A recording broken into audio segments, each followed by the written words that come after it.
Let's all go to the lobby. Let's all go to the lobby. Let's all go to the lobby to get ourselves a treat. Little Hand says it's time to rock and roll. Bring the noise.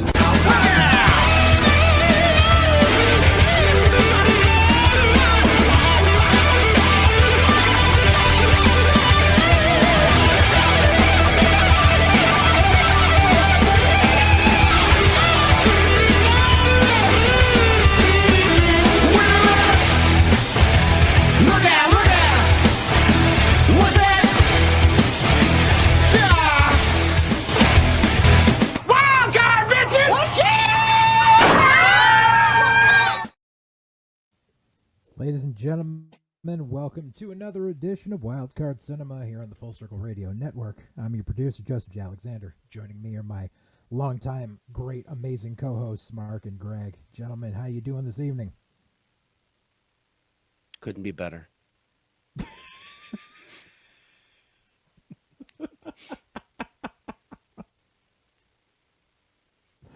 Greg, I can't hear you.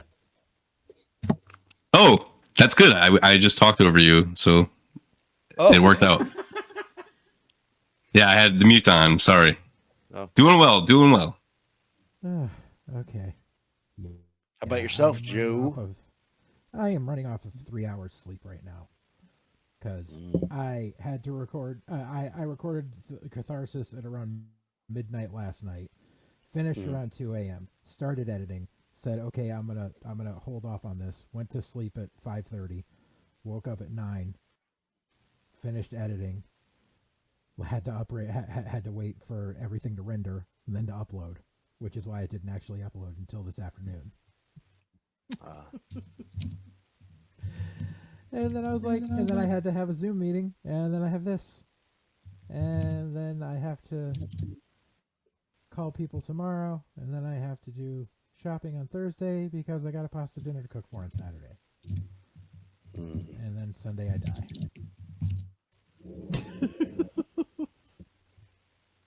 Oh, God. I'm getting too old for this shit. Don't you have some caffeinated beverages that we sponsor that you could indulge? Yeah, I do. Break that shit out, man. Put your money where your mouth is. It's in the cooler right now. Okay. Because my ice maker was shut off for some reason. Oh, God. Yeah. Oh, God. Yeah. The only thing that's fueling me right now is the fact that I get a text from someone going, there's about 6 people down at DTC headquarters right now watching Catharsis at the same time. Oh, cool. Like, well, I'm glad I'm entertainment for someone. Mm-hmm. Yeah, by the time y'all are watching this, it's going to be election day, so get your ass out and vote wherever you are in the United States. It's an odd-numbered year, but get your ass out and fucking vote. Do it. Yeah, do it. I'm not telling you who to, because God knows I don't know who the fuck is running in your fucking district. Just get your ass out and vote. I'm an angry old man. So yeah.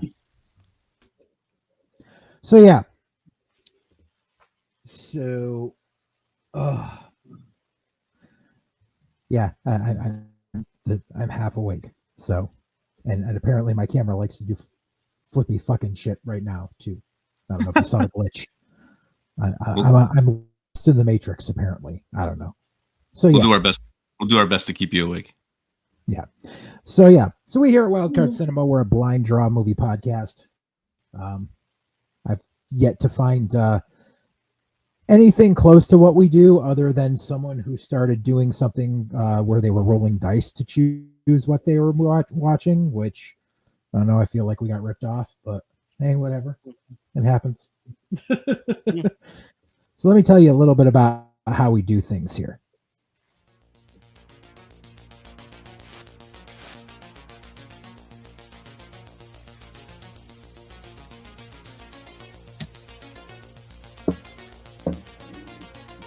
Here's how things go around these parts.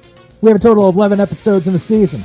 Every episode, we feature reviews of 3 distinct movies, one from each of our panelists.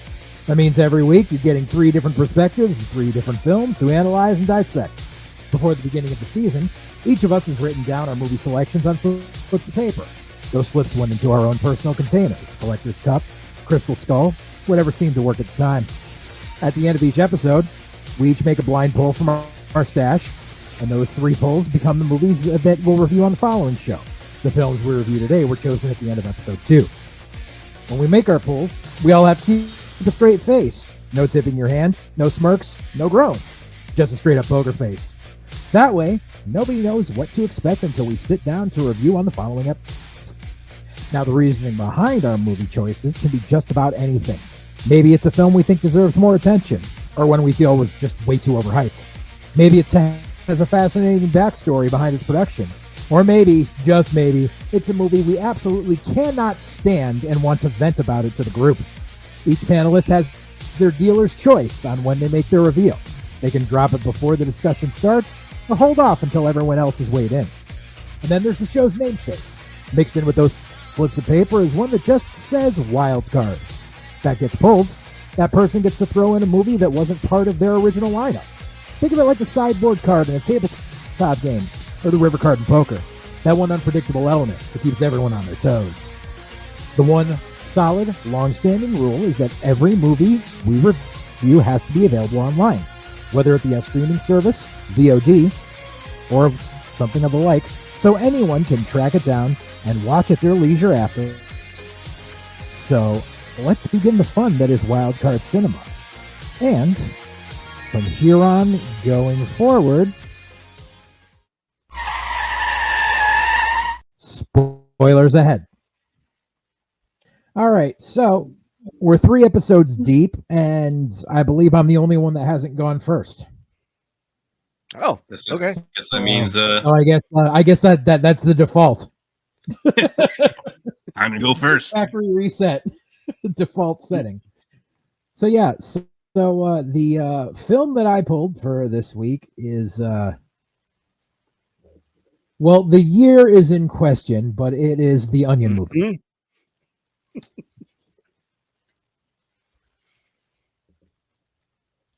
Only one news organization has the guts to tell it like it is.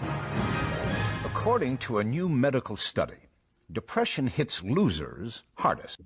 The Onion Movie, America's unrated news source. The crucial stories. News from Detroit. American Automotive announced a safety recall of all cars containing neck belts. The neck belts have been found to cause violent decapitation. Daddy's home! Hi, Dad. The essential interviews. Melissa Cherry is America's biggest pop sensation. But is this young singer sending the wrong message? My music isn't about sex. The fundamental concerns. Congress passed legislation restricting smoking within U.S. borders to a single room in Des Moines. Smokers from across the country are making the long journey to the 10x10 Smokers Lounge in Iowa.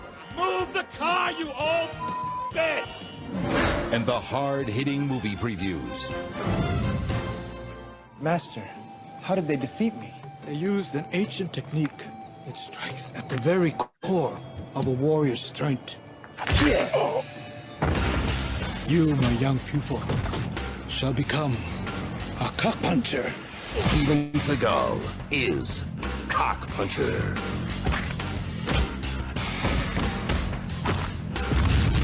I don't think you have the balls. See all this and more in The Onion Movie, America's unrated news source. That was awesome! Coming soon to DVD.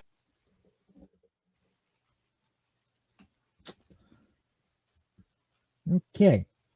So, originally filmed in 2003 for a 2004 release, The Onion Movie did not see the light of day until 2008. It was written by Todd Hanson and Robert Siegel, and directed by Tom Kuntz and Mike McGuire, starring Len Kerr, Steven Seagal, Michael Bolton, Paul Scheer, a bunch of other cameos. The budget for it is still unknown to this day. The box office is non-existent. It was dropped straight to DVD. The synopsis Released in some countries as News Movie, The Onion Movie is a 2008 satirical American comedy film. The plot revolves around a fictitious Onion television news anchorman, Norm Archer. He is forced to face a corporate takeover by Onion's perennial multinational global tetrahedron. Onion News is described as fair and balanced. The plot is a springboard for various comedy sketches featuring the Onion's patented brand of satire. So I'll show my cards right from the beginning. I don't think it's any. Yeah, I don't think it's any secret. I made reference to this a bunch of times back the last season when we reviewed Amazon Women on the Moon. Yeah. Yeah. So, and it just that was my reason why, like, it was in my mind, so, like, because like there's comedy anthology movies I think of that that stick out, and I always people always think of Kentucky Fried Movie, and like Greg has a soft spot for Amazon Women on the Moon, and I've always had a soft spot for this one, and I think it sucks that it got kind of just dismissed and thrown onto DVD with no fanfare when it's still got some laughs in it. There's also some production notes about it that I wanted to talk about, but I can leave that for afterwards. Cool. Up to you, Mark. You want to go first, or Greg? Why don't you take it away? All right, I'll take it away. Okay, so I fire up Onion Movie fully knowing that Joe loves it, and he recommended it to me a long time ago, and I never got a chance to watch. Also, at that point, I didn't have access to the drive that we have, so me finding it would have been a little bit more difficult. So yeah, at first I'm like, okay, I like movies like this, but I don't know if this is it. And then Cock Puncher hit the screen. Oh, God. And yeah, it's definitely a lot thrown at you, because it's very, very like, do you guys watch I Think You Should Leave on Netflix? Yes. Okay. I haven't yet, but yeah. You should. It moves at a faster pace than that show, which is like crazy, because that show moves at a fast, like that's like 30-second skit to 45-second skit to maybe 1 minute skit to 30-second skit. This is like, you might get 5 seconds and it's on to the next. It's like crazy. So, and being that it does that, it is hit and miss, I will say. But like Joe said, like Joe said, plenty of laughs in there. I highlighted some of the stuff that I really liked. And it does make sense now that this was filmed in 2003 or 4, because the biggest name, obviously, actor-wise, legitimate actor-wise at this point, is Paul Scheer. And he has like stragglings of hair, and I'm like, what is this? Like, no, but because I know him, I loved Human Giant, and obviously The League was a big show. Like, he was already like, he'd already gotten past that and like shaved his head. Like, he wasn't like messing around with it. And here I was like, what is he doing with that hair? Like, but I was waiting for a Paul Scheer level actor the entire time. Just anybody who was like, kind of, not a huge level of success at the time, but you look back 24 years later, 20 years later, you're like, oh shit, like there's somebody that I know. So yeah, but I mean, I thought the armed gunman sketch was really, really funny. Yes. The Melissa Cherry thing is hilarious. I also they make her song sound just like Hit Me Baby One More Time without sounding like it at all, which is so weird. Like, it's like, no, wait a minute, it sounds like that for a second, and then no, it doesn't sound like that at all, but no, it does sound like that for another second. It's very strange. I actually looked that actress up because I thought she was very attractive in her outfits, and I was like, has she done anything that I know? No, she has not. But alas, and I did like that for a movie that throws so much at you. At a certain point, it starts to kind of all bring that stuff all back in, so that you're not just going, you're not all just going like new thing to new thing to new thing to new thing to where at the end you would be like, I don't remember any of this. But everything kind of comes full circle and back around. So, I like that too. And I definitely, I'm sure that Steven Seagal's yellow and red robe is definitely an ode to Kill Bill, I would imagine. And and then my last line was, how much did Rodney demand for the one line? Rodney Dangerfield, ladies and gentlemen. He showed up. His final role. He shows up, says a line, then shuffles around like an old man. Yeah, it's pretty bad. What's the paycheck? I'll be there. But yeah, overall, like not the funniest movie. Like not something where I'm like, like everything hits. No, hit and miss. Right. But when it hits, pretty funny. Clever presentation, fun watch. Mm-hmm. Take it away, Mark. All right, I'm totally in your camp of opinion that it's hit or miss, but when it hits really good. Yeah. Like I'm a reader of the Onion. I have literal Onion newspapers. Like I've been reading them for reading this for a long time. I felt that the opening with a bunch of random headlines from the Onion newspaper through the years, kind of, I don't know. It's like opening a Blues Brothers or Wayne's World movie with like a best of SNL montage. True. Yeah. It's like, you don't need to do this, Let's see. What I liked, much like Greg, the armed gunman who gets a job at a bank is one of the funny. I want a motherfucking job. And then that's so good. And he rises up through the ranks of management while still wearing his stocking mask. Come on, that's funny shit right there. Mm-hmm. The terrorist suicide bombers do and don'ts instructional video. Mwah!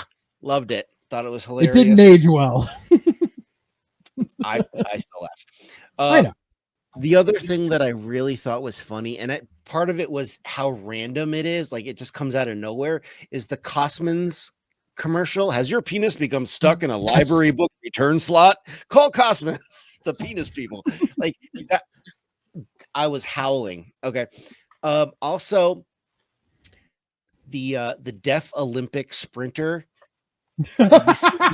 lined up with other runners at the starting line with their heads down, and then someone fires the starter pistol and everyone starts running but him. Really, I like the blind NASCAR driver with the fucking seeing eye dog.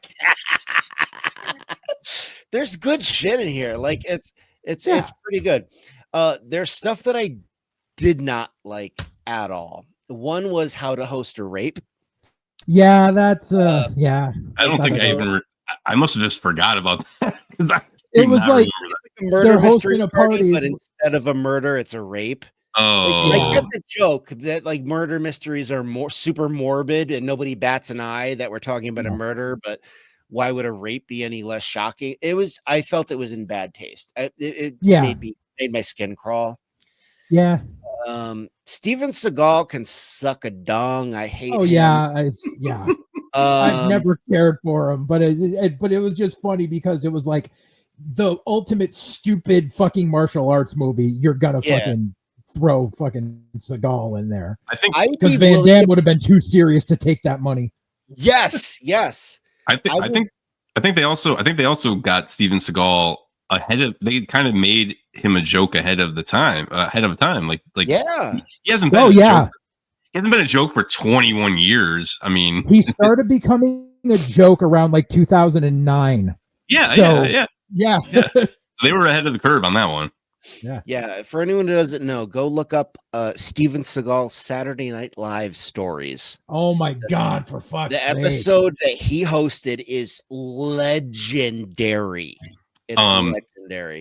I have a favorite Steven Seagal story, and it's very short. Steven Seagal comes out of a trailer on a film set, and he looks at somebody and he says, "Oh my God, in my trailer, I just read the greatest script I've ever read in my entire life. And they said, "Oh, really? Who wrote it?" And he said, "I did." I believe that story. I would. He's got an ego on him. And how like he has a reputation among like stuntmen in the movie industry where he won't fake a punch. He'll actually hit you. And it's almost like a dare, like, all right, do something. I'm Steven Seagal. It's like a power play thing. Oh, he's so skeevy and creepy. Yeah. All right. What I didn't like was the Britney Spears parody stuff. I think the joke works much better if the singer is younger, like late teens. Like, I thought the actress was a little too old for it, which kind of robbed the joke of its premise a little bit. Like, it's already kind of low hanging fruit that like a young pop starlet is singing sexy lyrics or whatever. If you just Google the lyrics to "Genie in a Bottle" by Christina Aguilera. Yeah, but the videos. I think though, in light of what Britney Spears is today, that almost works better that she's older in this movie. Like, because she is not different. She is not aged, at least mentally. Yeah. So okay, yeah. Other than that, this is a great like sketch film. They lean too much into the newscaster. What's his name? The old guy. Norm Archer. Yeah. And he's like, I don't know if he was miscast, but he's kind of like hunched over, like to the left. Like he's just kind of like. They wanted someone who looked like Hugh Downs. Well, what they should have done was the guy that does it. He's a famous Canadian like stage actor. Who they should have cast. I agree with Mark on this one. Who they should have cast was an actual news person. Yeah. Why not? Yeah, they should have done that because, I'm trying to think. There's been movies recently where you draft dramatic actors in like a comedy because you need the acting to be at quality, but then you give them like the comedic lines to deliver, and you still have to have comic delivery, but there's definitely newscasters who have comic delivery. I mean, so that's what they should have done, but hey, whatever. I mean, at that point, he's a wraparound for the rest. But I mean, you do see him a lot, so yes, yeah. Well, I think there's one little fun fact. This is not the first nor the last Onion movie. Yeah, the first Onion movie, the original, was 1997's Spaceman, which was written, produced, and directed by Scott Dickers, who was he actually co-owned The Onion, and he was the longest serving editor-in-chief. I've seen this movie, and it's god awful. Like, if you're looking for a movie with laughs in it, you're better off like popping in a copy of Schindler's List because it's fucking a bit. But and this guy like took out loans to make it because it was so low budget, like, and it's just not there's nothing funny about it. And they made a sequel to The Onion, the official Onion 2008 movie called The Onion Movie 2, and it's basically a best of clips of their like fake morning show that they do, which is amazing. Go look it up. Go watch it on YouTube. I don't know. Good stuff. The Onion, they made good satirical newspapers. They made a good movie or two. Like, hey, I dig it. And like with any comedy anthology, not every single thing's going to be it's going to be a fucking home run. You're going to, but that's why like the great thing about an anthology is you can just throw everything at the wall and see what sticks. And I think it's criminally like underrated. Like if you go and read reviews on like IMDb, like people trash this fucking movie, and it's because it's all these fucking Gen Zers who don't understand that this movie was made 20 fucking years ago.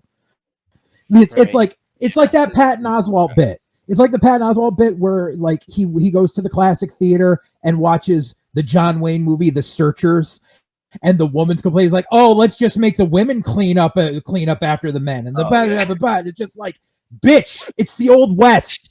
It's the Old West, man. Yeah. Like, yeah. So, and like, there's some stuff that did not age well. And there's some stuff that I actually sat there. I made a list of stuff that still holds up. Like I said, I said, let's see here. I said, the Army recruitment sketch from 2004, you could make into an ICE recruitment sketch in 2025. 2 decades later, it's not made anything change. I said the Second Amendment joke still holds up. The Georgia state flag bit still holds up. Oh yeah, that was funny. Swastika and middle finger. Yep. People say that the knockoff celebrity roast sketch is old and no one would understand it, but you can watch all the Dean Martin celebrity roasts on Tubi right now. But Amazon Women also has a roast. I think Amazon Women did a little bit better with the. Well, yeah. They literally did it. They based it on the commercials for when they were selling all those Dean Martin roasts, which I've a bunch of those VHS tapes. So I found them when I was at a secondhand store one day. I'm like, oh my god, it's a Dean Martin roast tapes. Nice. Let's see here. I think the people look at the Muslim stuff as very insensitive now, but when it was done in 2003, that's the way the fucking country was. Yeah. Like, the interview where they have the like spotlight on film, and I just said, I mean, the masses is still pretty spot on. Like, as far as like the general movie going audience is like that. The Bates 4000 bit, I said, if you replaced the computer with smartphones, that bit still holds up. I really feel like the prison inmate sketch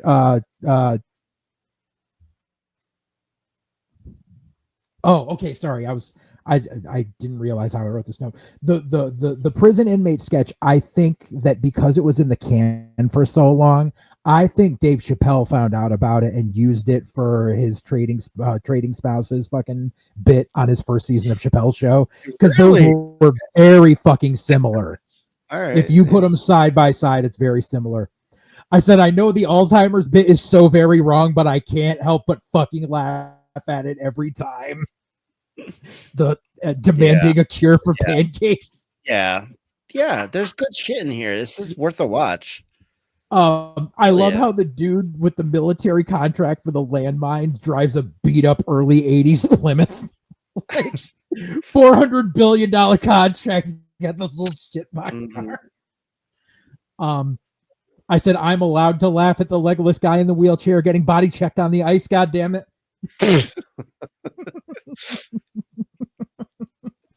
It's funny how, like, if you watch Seagal's like monologue at the end, like, it's literally him lampooning himself 5 years into the future, and he doesn't even fucking realize it. Wait, I like, because he starts talking about like how like I take myself seriously, I'm not a caricature, some shit like gotcha. Okay. And it's just like, yeah, you motherfucker, sit him down now. I did like the fact, one of the things that, like, one of the dumbest things, but it still cracks me up. Oh, two things. Number one, during the music videos, when the dude in the plushy fucking blue teddy comes out from the pile. Like, fucking every fucking time. Yeah.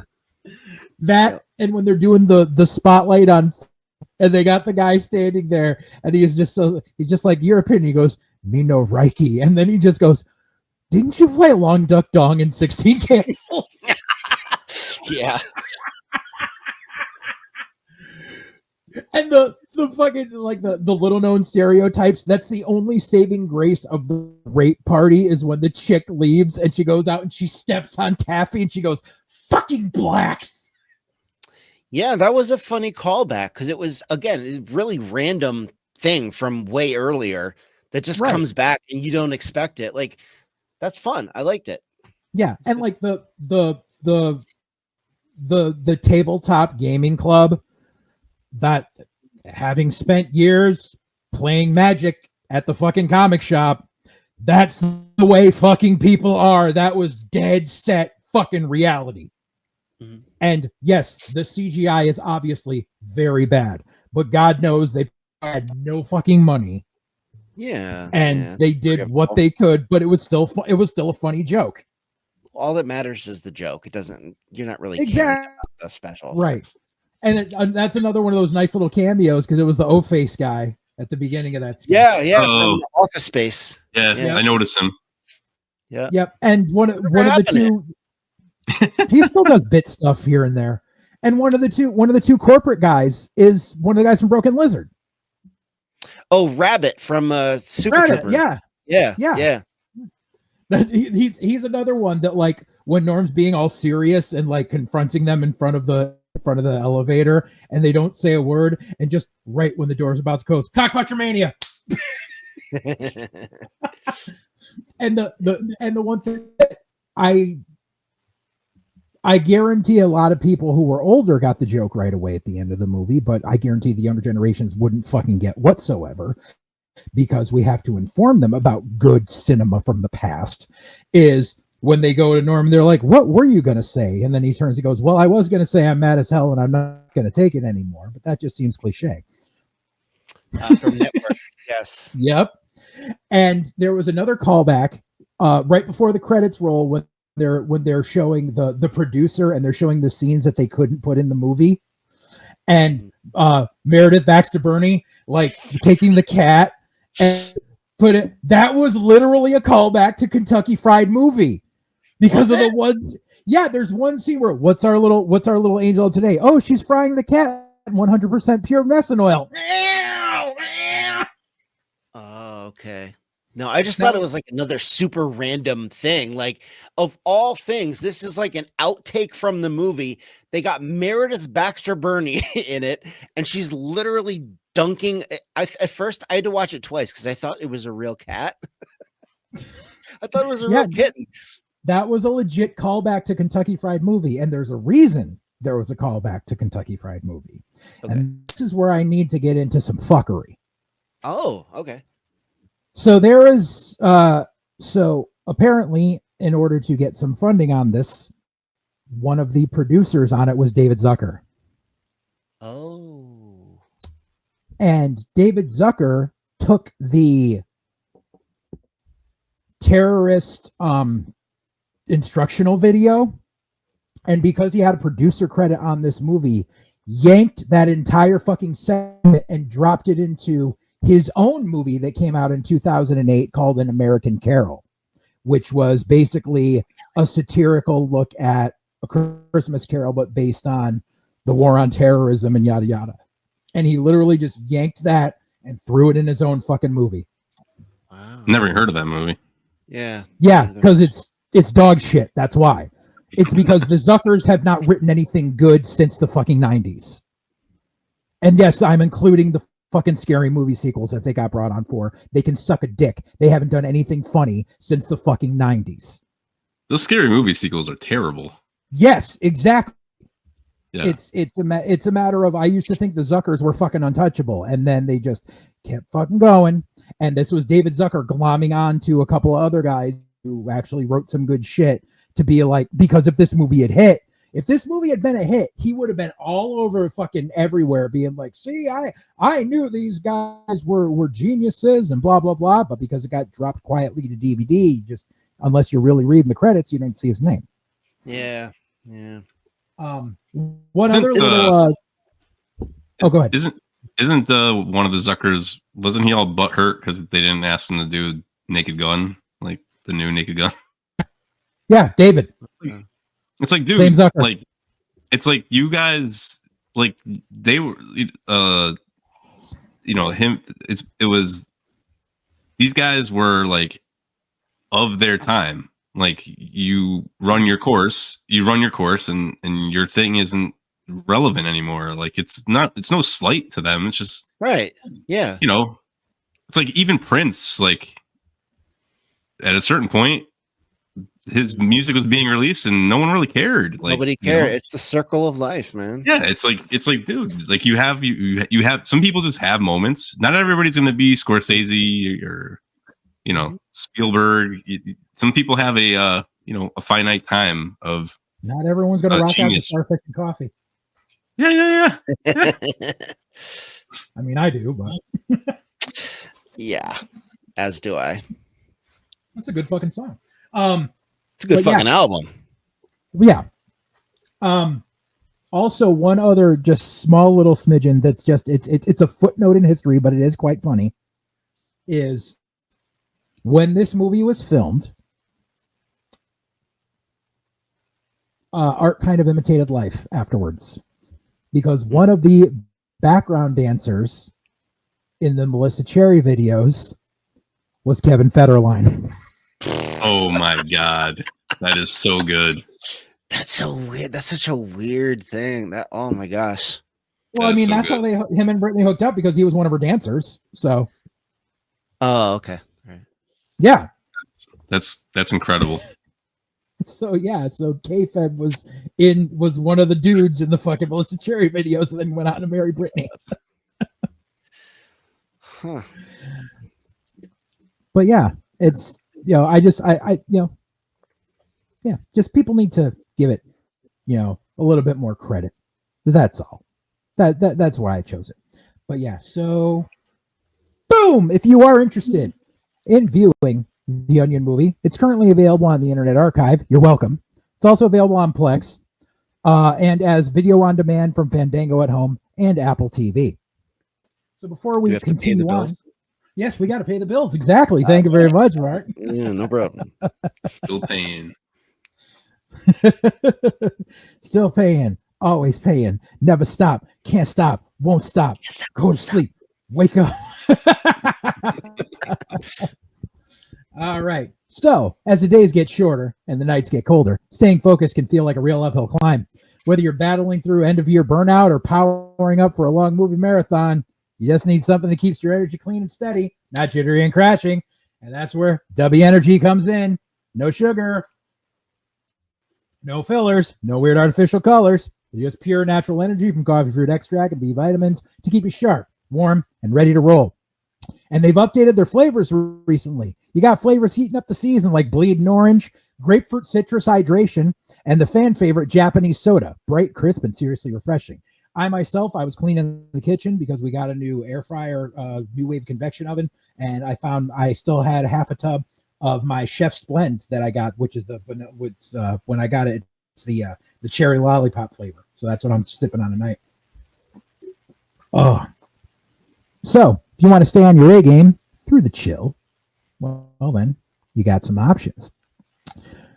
You can click on that QR code up in the corner.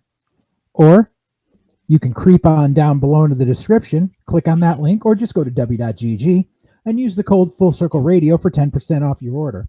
And that's every order, not just your first one. So, yeah, all I'm saying is the way it goes. Don't be a dummy. Get yourself a W. W Energy. Be better. Be better. Be best. No! Leave the woman in the hat out of this shit. All right. What's our next pick here?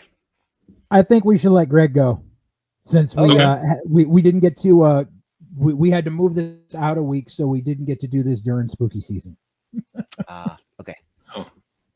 All right, good. Greg, what was your pull? I picked I don't remember the year, but I picked 86. Chopping Mall. 86? 86. Chopping Mall.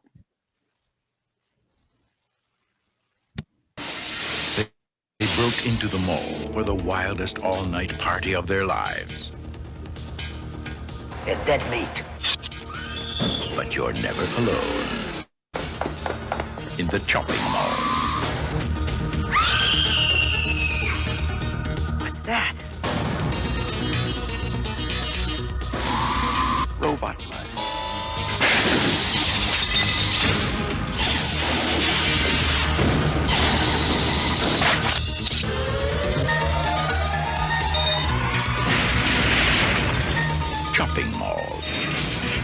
where shopping costs you an arm and a leg.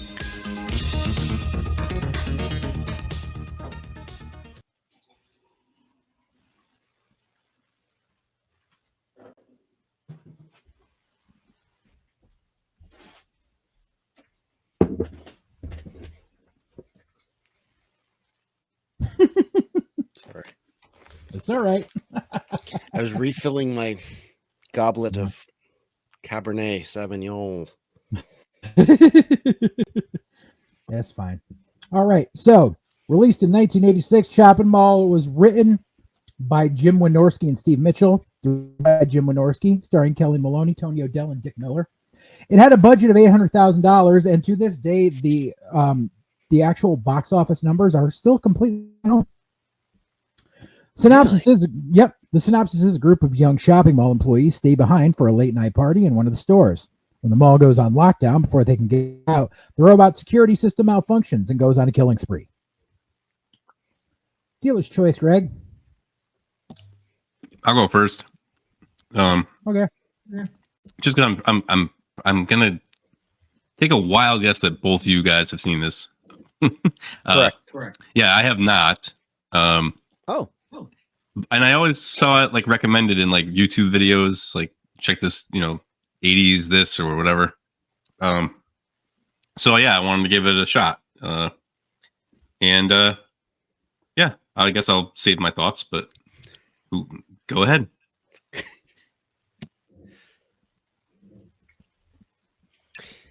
Care if I go first? Go ahead. Okay. So yes, I had seen this before, but it's been a while. I didn't really care for this movie all that much. I remember the first time I saw it, I was like, oh, this is kind of campy. This is, this is fun. And then I didn't watch it for a while, and rewatching it, I was kind of bored.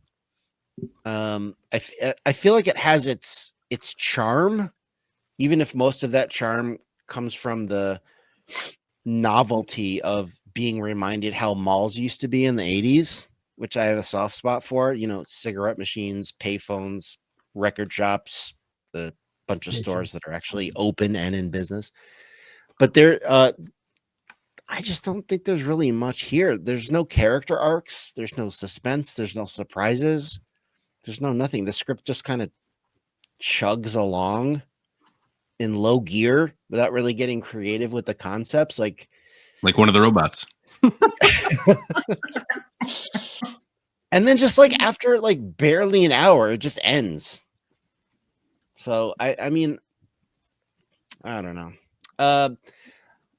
As far as my notes go, there is a movie called Heartbeeps starring Andy Kaufman that features a crime-busting robot that looks and sounds a lot like these robots, called the Crime Buster Deluxe. Right down to the voice and the tank wheels and everything. And I have to kind of wonder if it was inspired by that, if Chopping Mall was inspired by that, because it's like super spot on. All right. I like the couple in the that are in the audience at the very beginning watching the movie, the short film about the robots, and they keep like making snarky comments to each other, like Statler and Waldorf, and then we never see them again. Yeah. I really thought these were going to be like secondary characters the whole movie. They're in one scene, they're gone. Like it just seems like a better script would have used any opportunity to just incorporate characters throughout. Let's see. I wrote, young David Harbour guy needs to stop chewing gum with his goddamn mouth open in every scene. David Harbour also having a rough patch as of late. Really? Is he? Oh, yeah.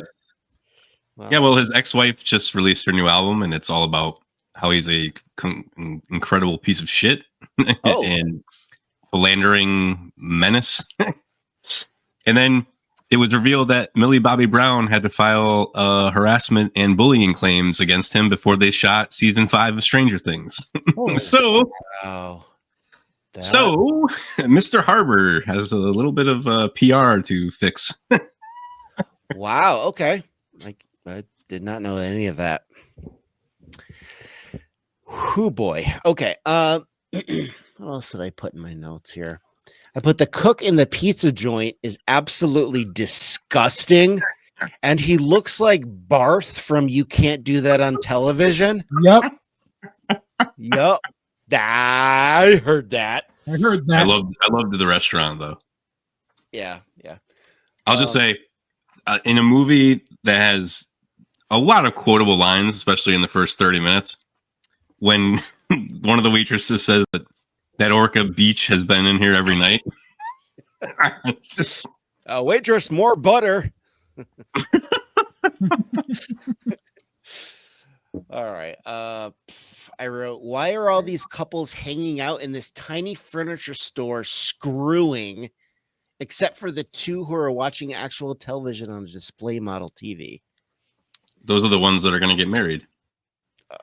Yeah, it was really weird. It like pans from like a display bed to like a couple having sex, and then like 5 feet away is another couple like trying to like. It's just weird. Bonding over Attack of the Crab Monsters. Yeah, right. And the girl watching it like shudders and screams at it's like a 50s movie with like a $10 budget. And she's like, "Oh my god, no!" All right. What did I write here? Oh, when the dude puts all the cans of gasoline on top of the elevator in the atrium of the mall, and then he like dives off the top, I just said out loud, "Fly, fat ass, fly!"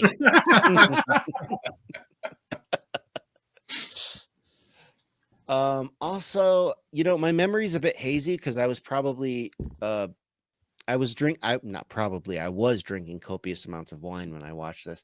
But did anybody actually get chopped? No, I'm going to get to that.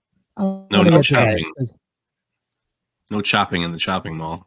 Yeah. I'm going to get to that. Okay. All right. That's part of my notes. And my last note was I award this movie 1 extra coolness point for featuring a movie theater playing the movie Crush Groove. Yep. That's all I got. Nice touch. So yeah, I saw this movie quite a few times growing up. This was a staple on late night HBO. It's also known as the most misleading movie poster / VHS cover on the fucking planet. Yes, it's egregious. And here's what's the killer. So originally, Chopping Mall was not the name of the movie. And here's what's funny. Literally, on my Plex drive. Now, mind you, it says Chopping Mall. I took a picture of my television screen. Killbots. That's the original title. That's a way better title. That's a way more accurate title. It didn't do well in test screening. How? That's the problem. See the title. Thing. So this movie, they didn't like, what do you call it? And they cut some stuff out, but Killbots didn't test well. And this is a Roger Corman special. Corman produced this cheap movie, and let's be completely honest, when you think about it, this is just short circuit for the horror movie crowd. Yeah, that's all it is. The Corman connection explains Dick Miller. Yeah. Okay. Yeah.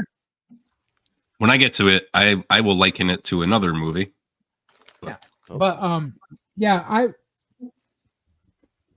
This movie is just like, it's something I used to fall asleep to. Like, it was on. I was never like, I don't hate it. I don't love it. I'm just kind of indifferent to it. I hate the fact that in all the VHS collectors groups I'm in, people like want copious amounts of money for this fucking tape. Really? Oh yeah, because it's any 80s horror movies. that weren't like major big releases, people want huge amounts of money for right now. And Shopping Mall is one of those that people want like fucking $300 a tape for. And I'm like, you can go suck a dick. Damn, I should go through my VHS collection and see what kind of cash I can get. There's a VHS swap meet in Hudson, Mass in 2 weeks. Oh. I can't go, but I'll send you the info. But yeah. So these are my notes. I said, yeah, short circuit for the horror crowd. I think the Galleria in California is still only in business today because of the movie industry. Because that's the mall that all of these movies were filmed in. This is the mall where Legend of Billie Jean was filmed in, Twins, Wonder Woman 84 was filmed in this, a few years ago. Yeah, the whole scene in the mall at the beginning, that's the Galleria. It's the same mall. Kicking Old School, that's the Galleria. Was Fast Times filmed there too? Yeah. How about Stranger Things? Stranger Things new season, or like there were season 3 or whatever. I think that was part of the Galleria too. Yeah, but the Galleria is like still like the Hoppin' Mall in California, in SoCal. So it still gets used to this day to shoot movies, especially now people are doing all these retro movies about the 80s, and the Galleria hasn't changed. Maybe someone could use the Meriden Mall as their new on-set location, considering Mark, how many times we had this conversation? Yeah. Two stores open. Yeah. We used to have this conversation about Center Mall in Bristol, and then it went over to Meriden Mall. They could film a remake of Dawn of the Dead in the Meriden Mall and not have to redress a single storefront. Yeah. Nope. Yeah. Let's see here. And here's just it's one of those like I always like it because it's a fucking Corman movie. Because he never really cared about the script. He was just like, here's the money, get out and fucking get it done. Let's get it in the can, let's get it out there.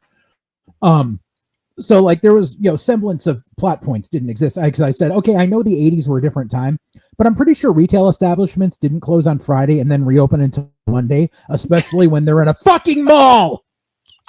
Yeah, that's yeah. And my next note was, why do guys in a security office need to be wearing white lab coats?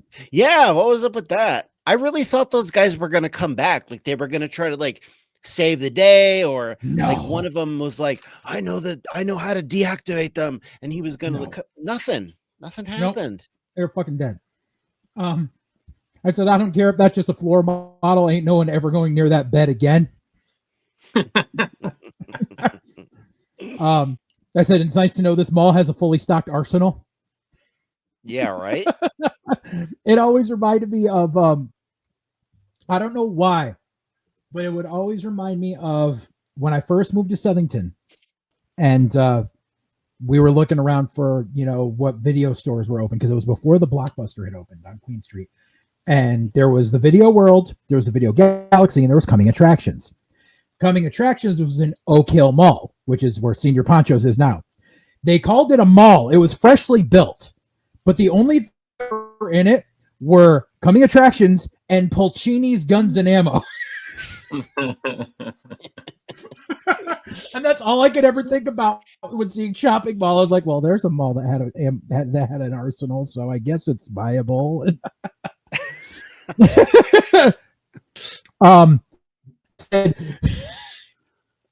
Button-down shirts with ties and feathered mullets and guns does not look macho at all. And then I said, why would a random furniture salesman know where the master computer for the security robots is?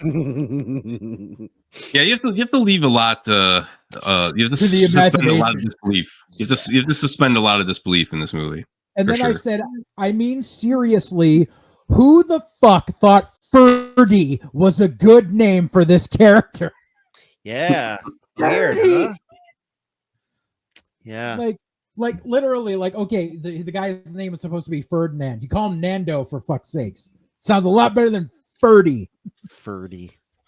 And then literally I just said, and then just zero resolution after the final robot is blown up. No cops, no news. We don't know when or if they get out of the mall. Just credits. Yeah. Just ends. Like, just ends. It's Roger Corman movie. Just fucking ends. No, yeah, just money ran out. We're done. Have a good day. And literally, Killer Robot's dead.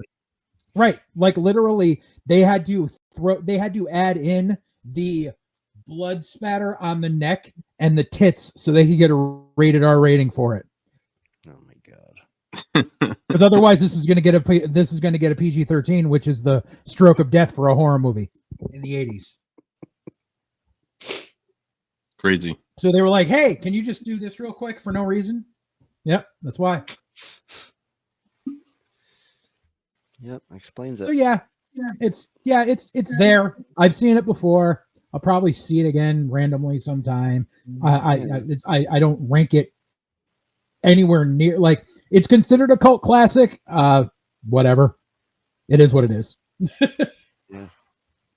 Yeah, so seeing it for the first time, I feel sort of the same way. I mean, I don't think I'll watch it again. Not that I like thought it was bad or anything, whatever. It was fine. I gotta be honest, and it might sound like a dirty old man here, but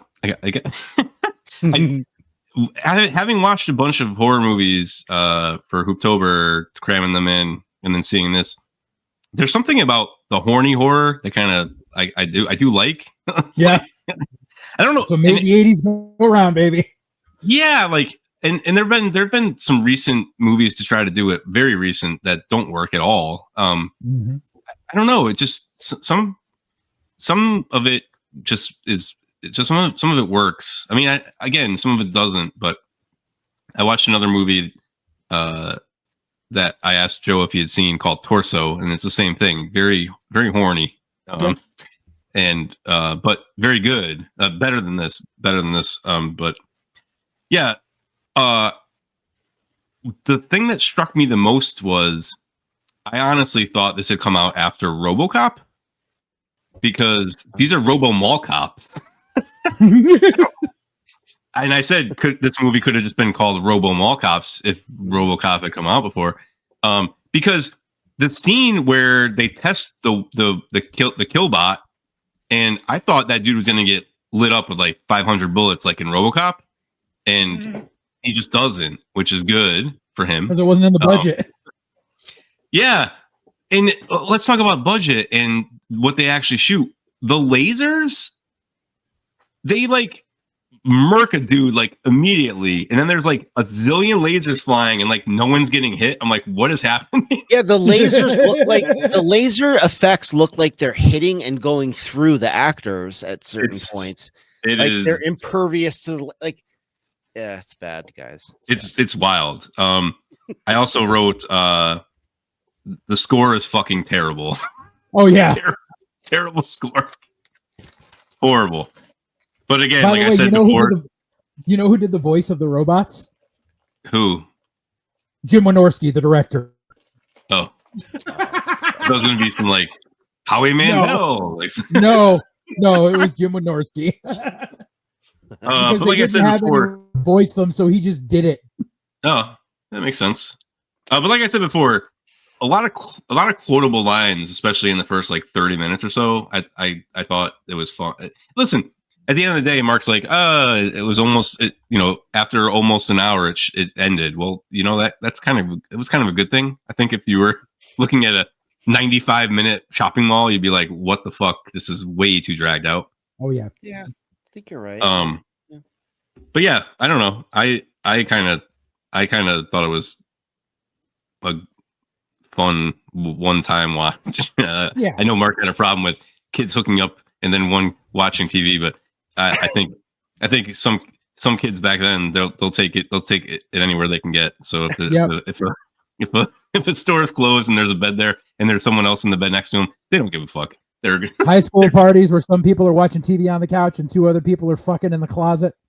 That's what kids will do, And again, kids is the loose kids is loose words because none of those dudes look like kids. They look like 29-year-olds. Like they. That was the other thing.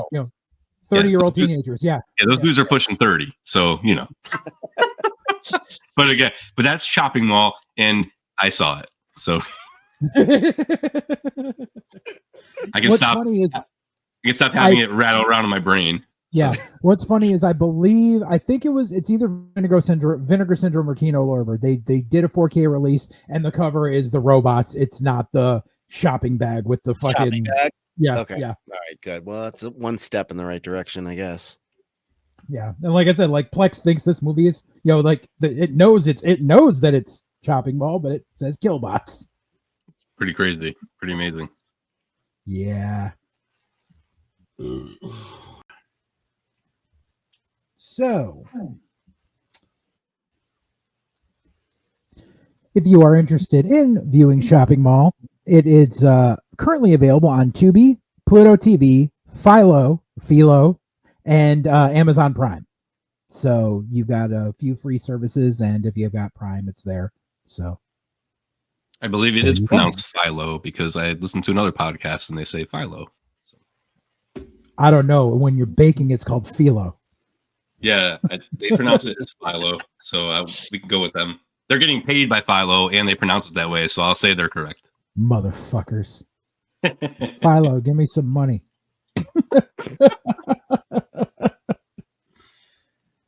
Oh, God.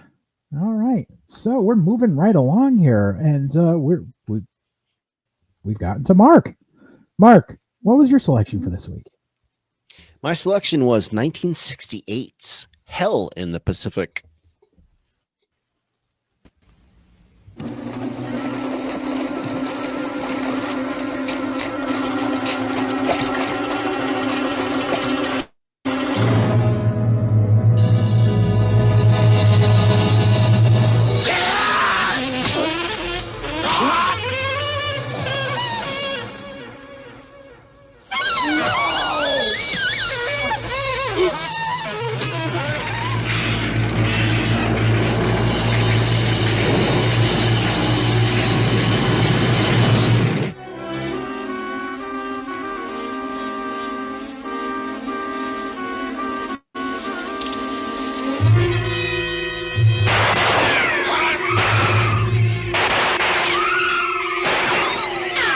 Hate, born of fear.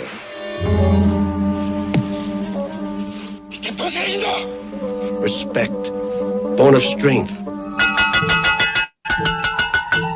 Come and get it!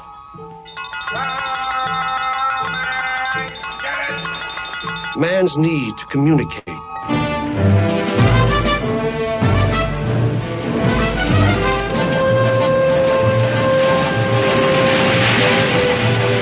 Two of the screen's outstanding artists. In a motion picture of unique power, of rare beauty, of fascinating danger.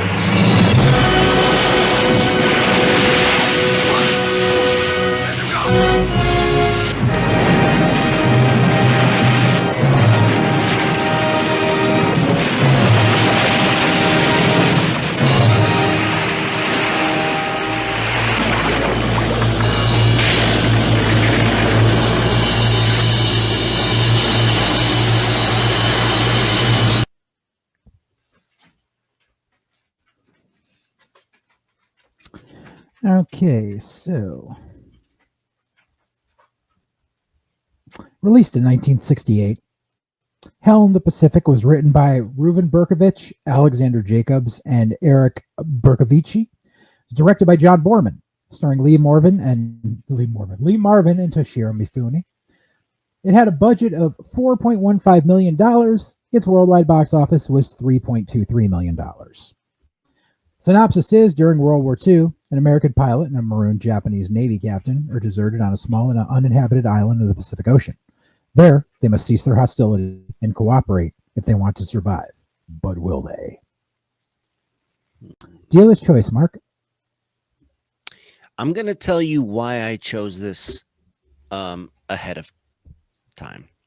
Okay. I had never heard of this movie or seen it or anything.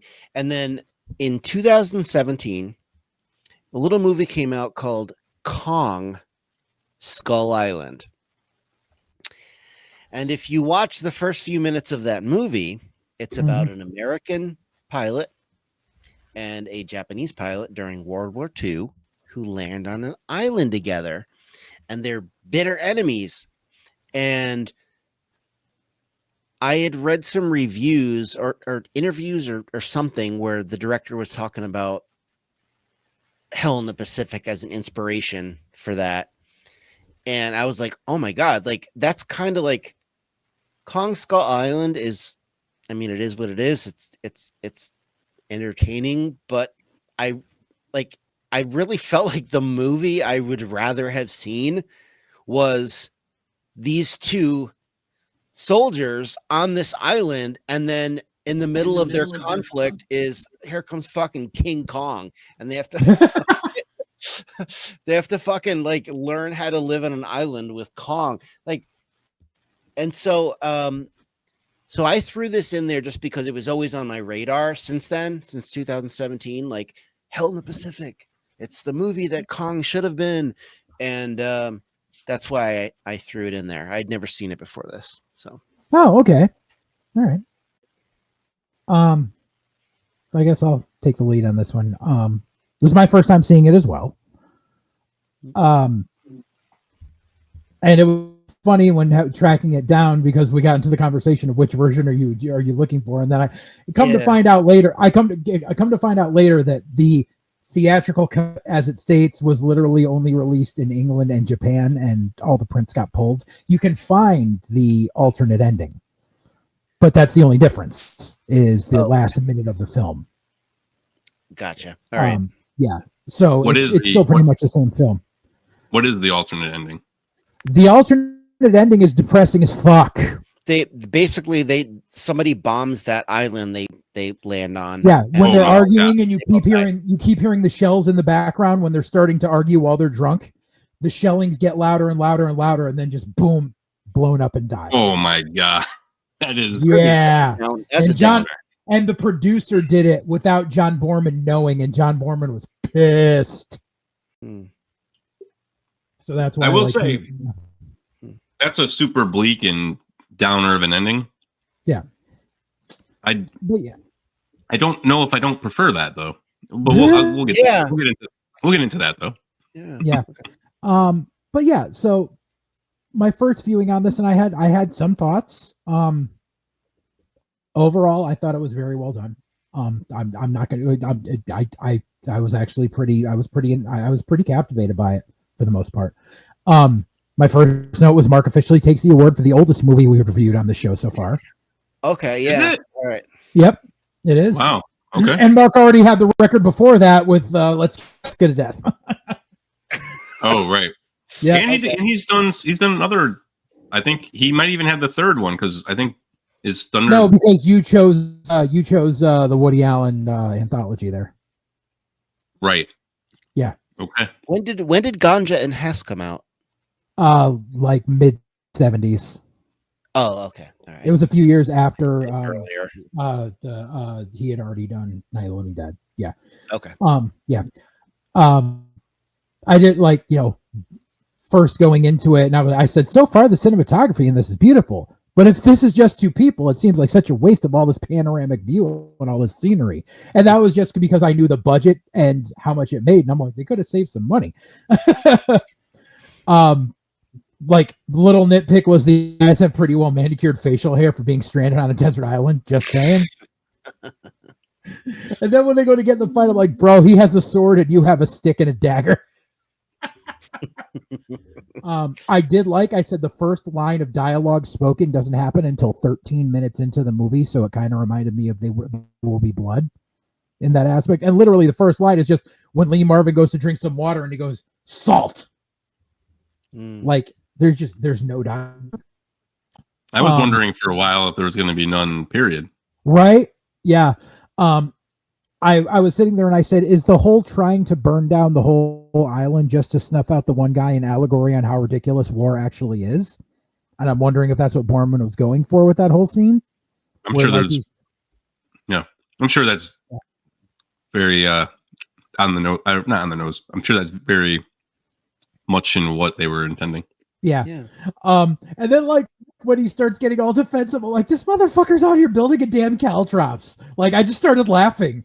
I was like, this dude, like he like the Japanese soldier is like ultimate survivalist and building all this shit in record time. He's like fucking Japanese MacGyver. Like he makes a life-size Serenity Garden for the on the fucking sand. Yep. Fucking caltrops, and he does the whole fucking thing with the making dew so he has fresh water. And just yeah, I was like, this guy just goes from just barely surviving on the island to building an island paradise. I said, while I do grasp the tension that's going on here, some of the scenes definitely felt very Looney Tunes at times when they're fighting with each other. Like it went from like we can't stand each other to like one-upsmanship to the fact that I felt like I was watching a Roadrunner cartoon at times. But as I kept watching it and watching everything unfold, I liked the restraint of them not giving Mifune any subtitles, so you don't know what he's saying unless you speak Japanese. Thank you. I also thought the same thing because here's why I like that. When there's just two characters in the movie, that makes sense to me.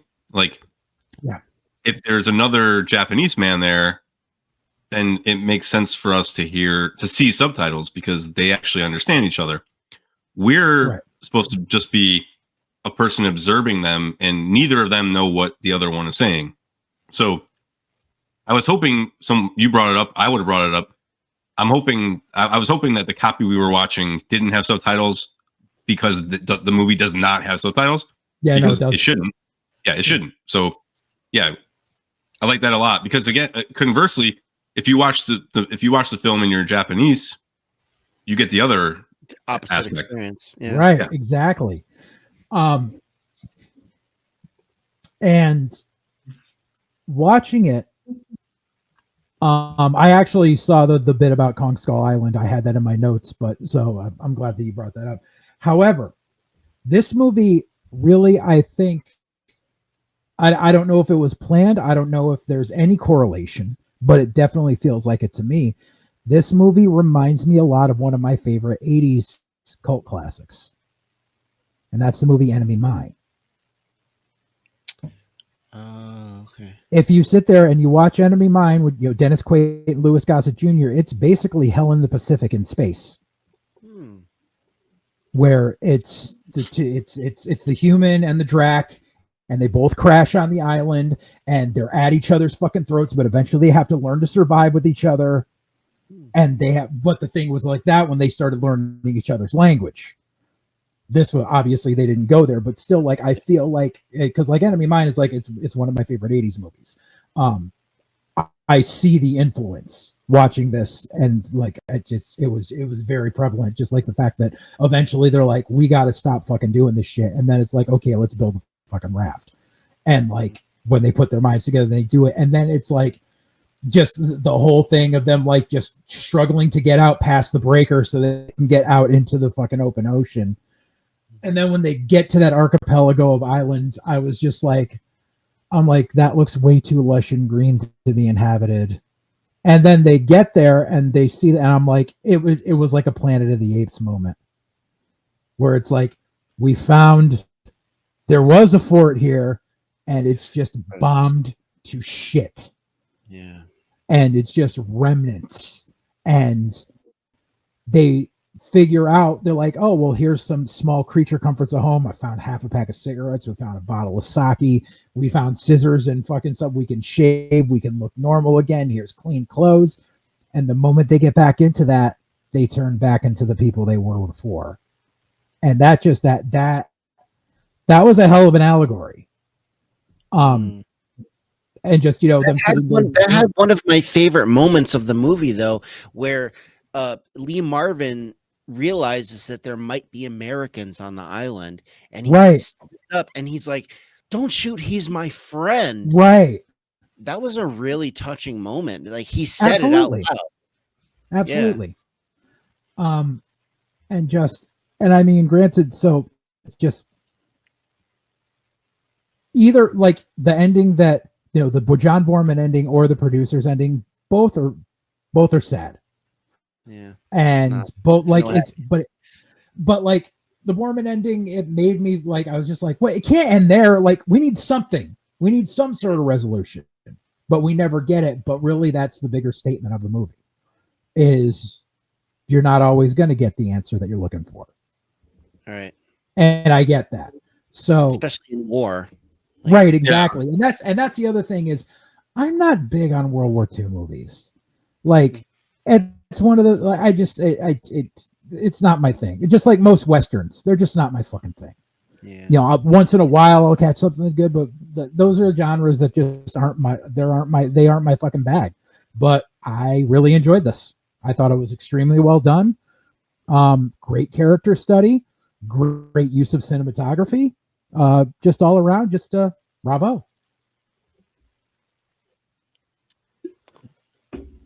Well, I'm actually this will probably be a record that will never be broken, because Hell in the Pacific, or as I like to call it, Two Castaways,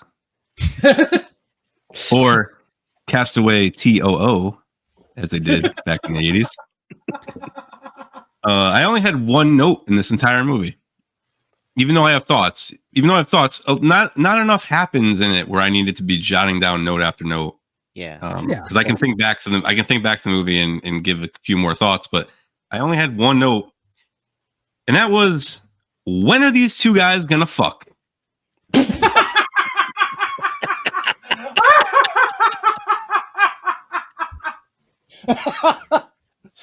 I think if he hadn't found the Life magazine with the chicks in it, that may have happened. It was like Brokeback on an island. Because they start.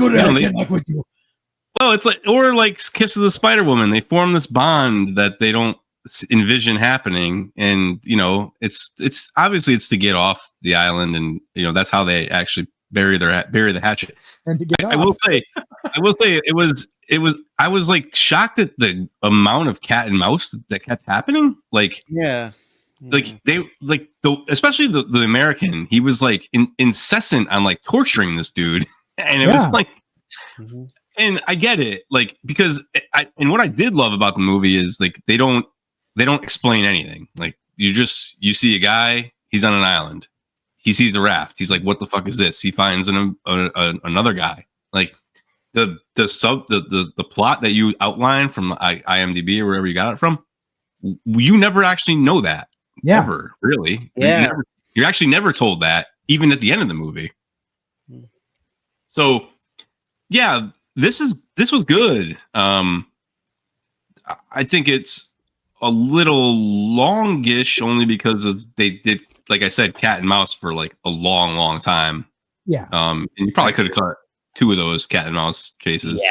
Yeah. I will say, although I do know this is definitely similar to Castaway with one less human, I've never seen Castaway either. So, yeah. I missed a lot of like big time movies back in around that period, but I liked a lot of it, and the only reason I mentioned that maybe that alternate ending is better is because at least there's a definitive end there. We don't get anything like that here, unfortunately. To the point where I don't even really understand why they got mad at each other. Joe says they went back to their old cells after they shaved and had regular clothes. They kind of fall right back into who they were. Well, and I think it's like, you know, the Japanese guy looking at the Life magazine and seeing all the Japanese soldiers being killed, you know, the bodies, and he's just like, he flashes back to like, that's right, this guy's my fucking enemy. Yeah, he's reminded of the conflict. Right. Yeah. It's true, but you know, I mean, at some point, like the American guy is yelling like, "Don't shoot, he's my friend." He still knows in that instance what conflict is. Right, but then the moment he gets drunk, he's like, "Why the fuck don't you believe in God?" Well, that's like, the thing. So that was what actually rang the most. Like, that's what stuck into my mind. Like, why don't you believe in God? And I was like, okay. Why? Like, I don't know. Weird hill to die on at that point in the story. It's like that's just because that was the mentality that World War II soldiers were put through, where they were told that the Japanese soldiers were godless and all this stuff, and that's what they were taught. I'm also not a big. I'm not a religious person. And I see a lot of I see way more problems with religion than I see good things. But that's in that rang like real. I was like, ooh, that's a little rough. And then they immediately just start yelling at each other, and they don't even know. They don't. The funny thing is, they're yelling at each other. They don't know what they're saying, so nothing's actually harming them or hurting them because you don't know what he's just saying, bah bah bah bah bah bah bah bah bah, and you're like, okay. But yeah, I mean, again, overall, I actually had never even heard of this. I will say, Mark's version of Kong Skull Island, where it's just these guys and Kong, is a better movie than both these two movies. That would be fucking rad. That would be awesome. I would love that. And again, I like Kong Skull Island. I like this movie. I do think that idea is the best of the three. But yeah, good stuff. But yeah, that's about it. Yeah, Lee Marvin. Am I supposed to know him? Is he big? I don't remember. Yeah, he is. He was big in like westerns and stuff like that. Oh, okay. Yeah, I'm not a huge like old west. Definitely not a huge old western person. Yeah, like Lee Marvin was in. Yeah, Marvin was in that echelon with John Wayne and Sam Peckinpah. Yeah. Okay. So like guys, like I don't. Yeah. Exactly. I don't think I've like ever if seen. You're not big into westerns and shit, you know. Yeah, exactly. Never seen like Shane. Right. I had to keep reminding myself that it was Lee Marvin in this and not James Coburn. Like. Oh. Yeah. You know. So, and there were two production notes that I had about this besides the Kong Skull Island thing, but that was really interesting because, like, you know, how this movie was received at the time. It had one of the more expensive productions, combined with the movie's unusual concept, the lack of subtitles, and unpopular ending, caused the movie to become one of the biggest box office bombs of its time. It lost over $4 million, which is one of the factors that caused its production company, ABC Films, subsidiary of the ABC company, to eventually go bankrupt. This was the first domino. However, the critics did praise many aspects of the film, especially Defoe's performance as one of the best in his career. And then the one other thing that came out of this was after the producers changed the original ending without consulting him, director John Borman vowed he would always retain creative control of his products from them of his projects from then on. Which is also massively hard, especially back then. Right. The studios had way more fucking power back then. Yeah, it wouldn't be until New Hollywood where like Scorsese and Coppola are demanding full cut and getting it. Yeah, final cut. Yeah. Or just Coppola's a fucking cunt. What's that? Coppola's a fucking cunt. I will always sign with Robert Evans on that fucking fight. Oh, okay. Well, I'm just saying, like, Coppola ended up having to, you know, bankrupt himself and bankroll his own movies. Yep. So, you know, because the bill always comes due. Karma's a bitch. Doesn't he have a GoFundMe now? Probably. I don't know about that. He's probably begging his daughter for money. Listen, fuck his winery. He sold his winery for a lot of money to make his passion project. So I can't fault the guy for it. And he's almost 90. He's gonna die soon. So go out in the blaze of glory. Go do it. Yeah. Why not? I never thought his wine was anything special. I thought it was a name slapped on a fucking bottle of grape juice. No. Take it from the wine guy. The wine's good. I'm a wine guy, motherfucker. Okay. It's average at best. I've been a member of the Coppola Wine Club for 15 years. They make delicious stuff at their own vineyard. It's tremendous.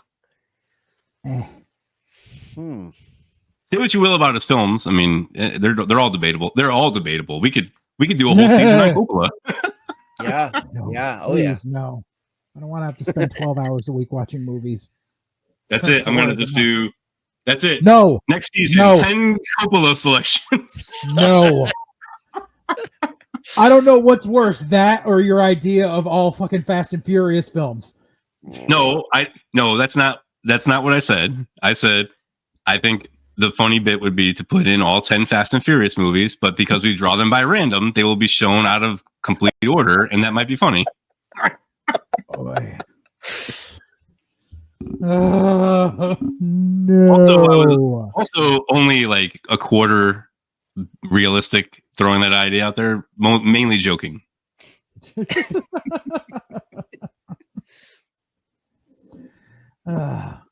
But anyways, Mark, if you are interested. Oh, go ahead. Oh, Mark. Wait, I have one thing to say. Oh, go ahead. Yes. I basically feel the same way you guys feel about it. It's all right. It's good. There's good stuff in here. The one thing I wanted to bring up, a fun fact that I thought was really, really interesting, is that both of these actors served in World War II countries during World War II. Lee Marvin was in the Marine Corps and was wounded. He got the Purple Heart. Yep. And Toshiro Mifune, is that how you say it? Yeah. By the way, considered one of the greatest actors of all time in Japan. Yeah. Japanese, not just American, worldwide. Oh, I know. Considered one of the greatest actors. He had served in the Imperial Japanese Army Air Service, and I just think that adds a whole nother layer to this. That absolutely. If you know this before you watch it, it's like, holy shit! These this is the real deal. These guys are the real deal. I did read that afterwards and thought the same thing. Pretty amazing. Which is like kind of that's why like having Lee Marvin's old ass be like, I'm a soldier. I'm like, bro. I felt like you got gray hair. I think Lee Marvin was a little too old for this project, but I mean, the story still holds up. Little too much, like you said, Greg, cat and mouse. Like it turns into the Odd Couple kind of. That's at one point. I had that thought too. Yeah. Really? There's like goofy music. It's like my log.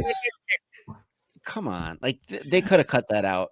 But I quite literally, when he yelled "my log" like the second time, I went, "Now it's garbage." I think it's funny that Mark brings up that Lee Marvin was a little too old for this role, because he does look like incredibly old in the movie. Yeah. Guess how old he is? 22. No, he was 22 in World War II.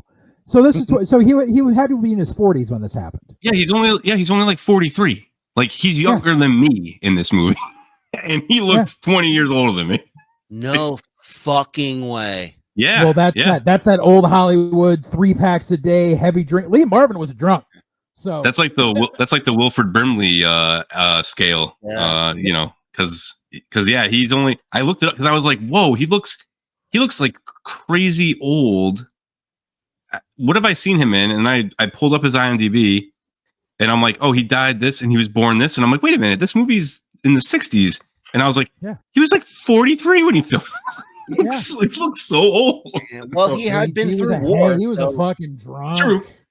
True. Yeah. Listen, here's the thing. Let's be honest. Like, and we think this is an overall sentiment. We could probably say this anytime we watch any of these movies of this age, but we might as well just get through it right now. You had guys who didn't eat like any kind of diets. They were, probably red meat every day. There weren't really gyms until like Jack LaLanne opened up gyms. Like usually that was on the West Coast. So like even though people were in better shape, they weren't actually like moving their body or like getting their respiratory system going. Yeah. There was no moisturizing. There was, people probably didn't shower once a day all the time and either. Like there was nothing for your hair or makeup. It was just like, and like Joe said, people drank you didn't drink like I drink wine every night with my dinner. I have some more wine after that. People drink like bottles of whiskey every day, and it was like good whiskey. And definitely not good whiskey. And if they drank wine back then, not good wine. Oh yeah, Gallo, like which I sell now, which is better now, not great then. And people smoked like chimneys. So yeah, it was just such a different. It was so different back then. And like people, harder on their bodies. People's clothes or hairstyles and everything else. Like it's all rolled up into one. It just makes people look so much older. That's why. Like the police officer in Beverly Hills Cop in the first movie is like 36 years old. Like it's insane. Yeah. So sorry, I took a detour there, but we were gonna have that discussion at some point. Oh yeah. Yeah. No, I get it. Yeah. Crazy. Yeah, it's crazy. Lee Marvin was drunk. It's like, yeah, it's that, like I said, it's that echelon. Lee Marvin, Sam Peckinpah, John Wayne, Robert Mitchum. They were all like, yeah. I'm not familiar with Sam Peckinpah as an actor. He did turn into a director, correct? I believe so. Yeah, I'm surprised you're not familiar with him, considering he's like Tarantino, like gushes over Sam Peckinpah. Yeah, I've been listening to a podcast about movie productions that are less than stellar, and a lot of times people wanted to bring Peckinpah to direct movies. He had a few mega hits, so yeah.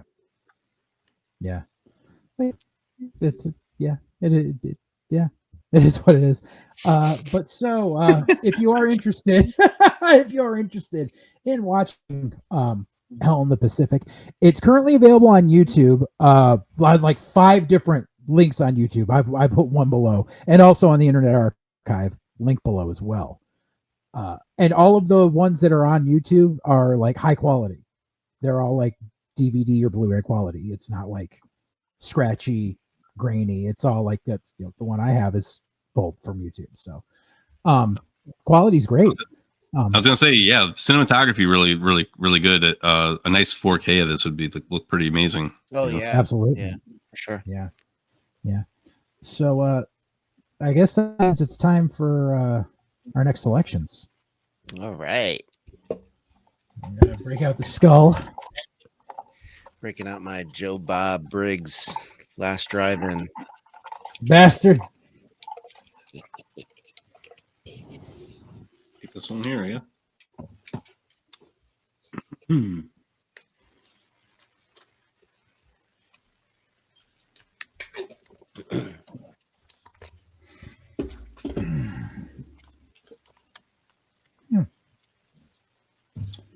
Well, since I pulled the first movie today, since I went first, I'll show you my pull first.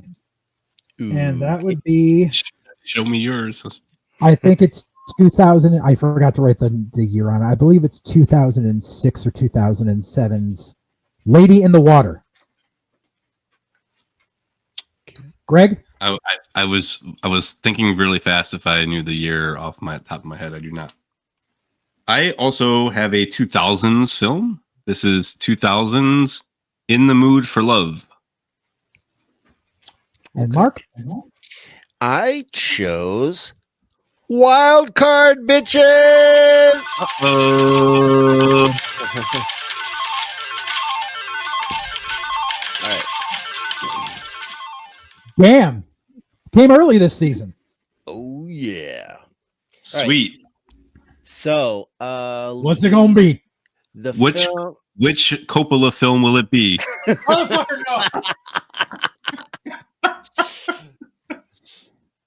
no. Okay. I have a choice here. I had 2 lined up ready to go. I'm gonna go with 1946's Song of the South. So we're going. This is the furthest back now. Yep. Mark setting the new record. Yes, sir. Oh, and by the way, if anybody wants to watch this this is a notoriously hard to find film. No, it's not. It's on the Internet Archive. That's what I was gonna say. If anybody wants to watch the film before the next episode, it is available. Just go to Internet Archive, and you can watch it totally legally. Look up "Song of the South" 1946 restored 2024 Internet Archive, and that will give you the bestest quality. Yep. You will need a password to access that link. It is zippity doo dah. Oh, we're gonna have some fun on the next episode. Guess so. And that's gonna be 2 weeks from two weeks from now. So we're looking right around Thanksgiving time almost. Yeah. Week before Thanksgiving. As long as we stick on our thing.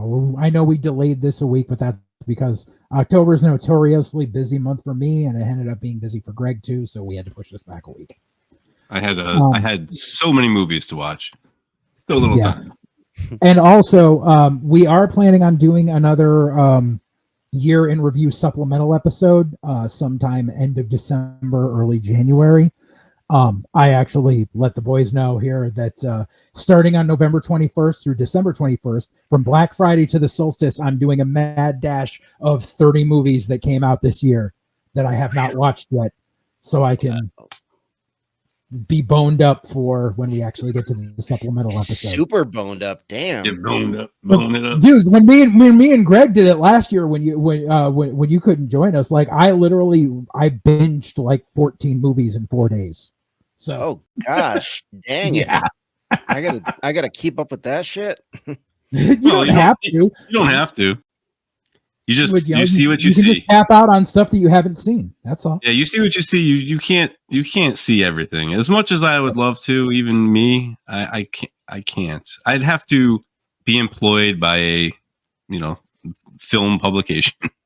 So yeah. But yeah. So we only got one thing left to do. Hey, you. Come here. No, we got two things to do. We do. We got Titus here. Titus tell you to like and subscribe. Titus, like and subscribe, and then New Jack swinging. New Jack swing out of here. Well, yeah, of course. That's what we always do, though. Just saying, it's two. I got to figure out which graphic I'm going to use for the like and subscribe. I did the Halloween one last time. All right. So yeah, that's all I got. So yeah, for Mark and Greg, this is JJAlexander. Thanks for joining us here on Wildcard Cinema, and let's New Jack swing on out of here. Peace.